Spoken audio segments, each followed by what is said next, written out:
The tracking and quick panning when Ethan walks in connotes his determination to find his dad and connotes the modern stereotype that citizens of the working class are hard and committed. However, particularly when Ethan is walking through the door, I thought it was a bit shaky. This is perhaps because, and can easily be improved, by using equipment such as a dolly to make the tracking in smoother, and we could map exactly where Ethan will go and where the camera needs to move in order to make the shot more level. However, you could argue that the handheld camera movements convey Ethan's emotional turmoil and does not portray a sense of comfort.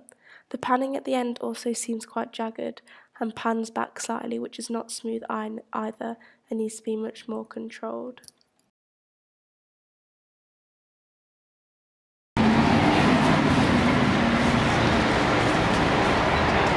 The panning in this shot is much smoother and slower at pace. This connotes his slightly more controlled demeanour, building up to a climax of finding his letter.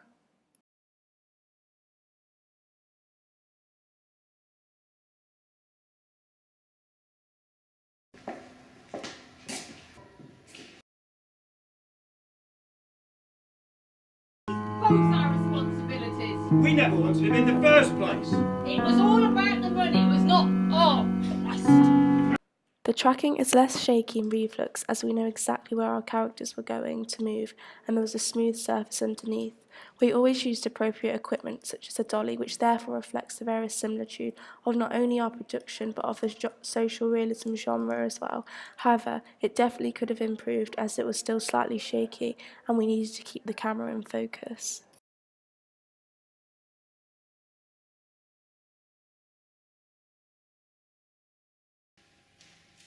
You and me, I heard you need to talk to me about something. No, I think you got the wrong person. Yeah, I'm pretty sure it's you. But what?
However, both shots only show a slight depth of field and were not blurred out that much.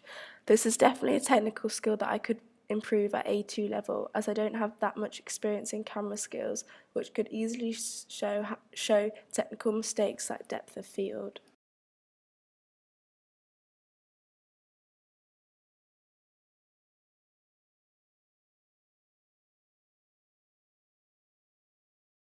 No, I think you got the wrong person.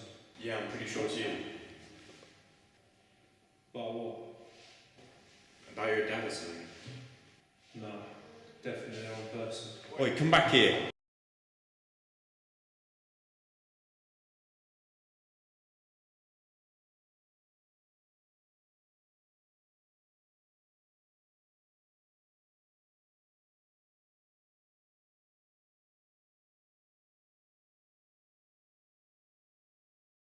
For this technique, as our preliminary task was only a short video and that our production in the end had many more areas where this technique was required, we executed the 180-degree rule a lot better in reflux.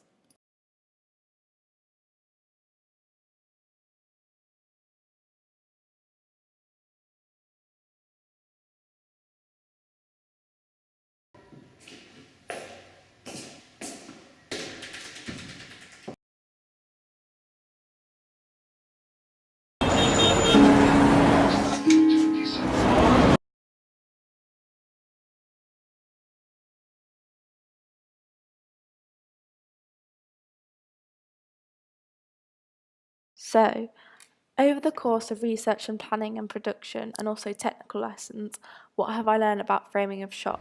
Well, I'm aware that it is designed to grab your audience's attention, of course, and it keeps them entertained. Also, it influences the mood at the take/scene and affects the pleasures felt by the audience, i.e., intellectual, emotional, and visceral.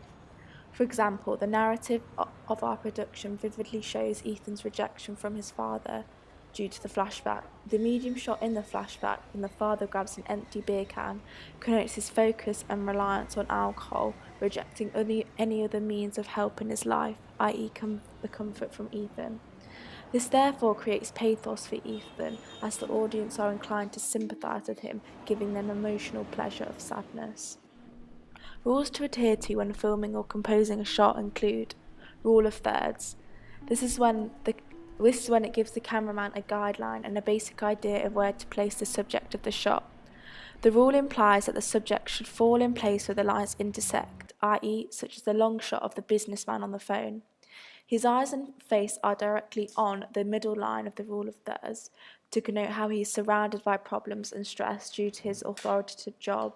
However, this could also challenge the ideology because it suggests that he's in control of his colleagues and his issues and is actually capable of managing them himself. Another rule to adhere to is lead room. Lead room is the idea that if a camera is showing a moving object, such as the train going past the shot in the last shot in reflux, considering lead room or amount of space, it allows the viewer to know that the train has somewhere to go instead of the journey of Ethan being impeded, i.e. the train just stops as soon as it's out the shot. In addition, headroom is quite important.